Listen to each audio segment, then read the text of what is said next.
দেশের পরিবর্তিত পরিস্থিতিতে পদত্যাগ করার ঘোষণা দিয়েছে প্রধান নির্বাচন কমিশনার সিইসি কাজী হাবিবুল আউয়ালের নেতৃত্বাধীন নির্বাচন কমিশন। দুপুরে রাজধানীর আগারগাঁয়ে নির্বাচন ভবনে অনুষ্ঠিত এক সংবাদ সম্মেলনে সিইসি এই ঘোষণা দেন। কাজী হাবিবুল আউয়াল বলেন, দেশের পরিবর্তিত পরিস্থিতিতে তিনি সহ তার কমিশনের সদস্যরা পদত্যাগ করার মনস্থির করেছেন। পদত্যাগপত্রগুলো রাষ্ট্রপতির কাছে দেওয়ার জন্য ইসি সচিবালয়ের সচিবদের কাছে জমা দিয়েছেন তারা। অনুষ্ঠানে প্রধান নির্বাচন কমিশনার কাজী হাবিবুল আউয়াল, নির্বাচন কমিশনার মোহাম্মদ আহসান হাবিব খান ও মোহাম্মদ আলমগীর উপস্থিত ছিলেন। অন্য দুই কমিশনার সুলতানা ও মোহাম্মদ আনিসুর রহমান উপস্থিত ছিলেন না। নিজের বক্তব্য পড়ে সাংবাদিকদের কোনো প্রশ্নের জবাব না দিয়েই অনুষ্ঠান স্থল ত্যাগ করেন সিইসি। নিজের বক্তব্যে তিনি 1973 সালের নির্বাচন থেকে শুরু করে 2024 সালের 7 জানুয়ারি নির্বাচন পর্যন্ত সবগুলো নির্বাচনের বিভিন্ন দিক তুলে ধরেন।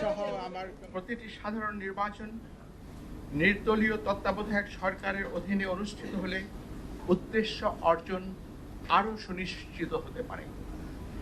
পরিশেষে আপনাদের অবহিত করতে চাই, আমি সহ মাননীয় কমিশনারগণ দেশের পরিবর্তিত বিরাজিত অবস্থায় পদত্যাগ করতে মনস্থির করেছি। আমরা অদ্যই পদত্যাগপত্র মহামান্য রাষ্ট্রপতির সমীপে উপস্থাপনের নিমিত্ত কমিশনের সচিব মহোদয়ের হাতে দেব।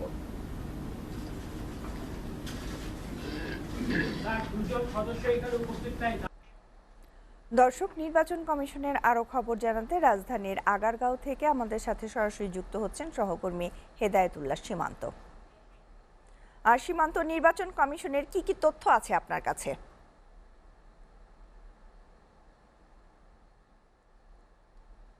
শ্যামলী, আপনি জানেন যে গত 5 আগস্ট ছাত্র জনতার গণ অভ্যুত্থানের পর কিন্তু দেশের যে সরকারি সংস্থা যেগুলো আইনের মাধ্যমে গঠিত হয়েছে সব কিছু সংস্থা কিন্তু যে সংস্কার শুরু হয়েছে সে তার ধারাবাহিকতায় তার পরপরই কিন্তু নির্বাচন কমিশনের সংস্কারের দাবি ওঠে ছাত্র জনতার কাছ থেকে। তারই ধারাবাহিকতায় আজকে কিন্তু বেলা 12টায় সংবাদ সম্মেলনে ডাকেন কাজী হাবিবুল আউয়াল নেতৃত্বাধীন নির্বাচন কমিশন।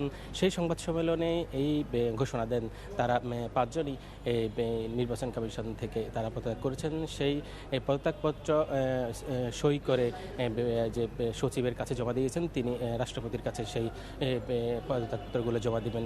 এর আগে সংবাদ সম্মেলনে কাজী হাবিবুল আউয়াল যেমনটি বলছিলেন, দেশের ইতিহাসে কোনো নির্বাচনে বিতর্কের ঊর্ধ্বে ছিল না। যেহেতু 2024 সালের নির্বাচন দলীয় সরকারের অধীনে হয়েছে, এই নির্বাচনও বিতর্কের ঊর্ধ্বে নয়, যদিও তারা সাংবিধানিক বাধ্যবাধকতার মধ্যে থেকে কিন্তু নির্বাচনটা করতে বাধ্য হয়েছেন।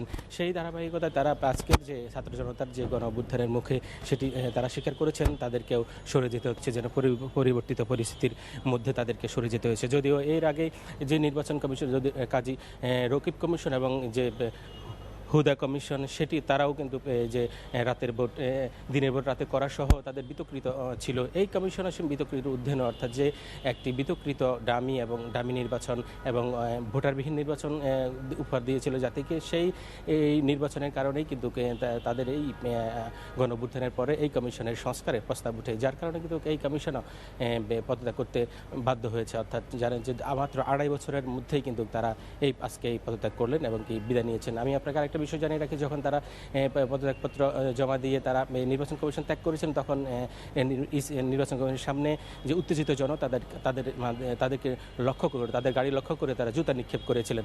সামিল ছিল আমার কাছে নির্বাচন কমিশন থেকে এই কাজী হাবিবুল আউয়াল নেতৃত্বাধীন কমিশনের পদত্যাগের সর্বশেষ।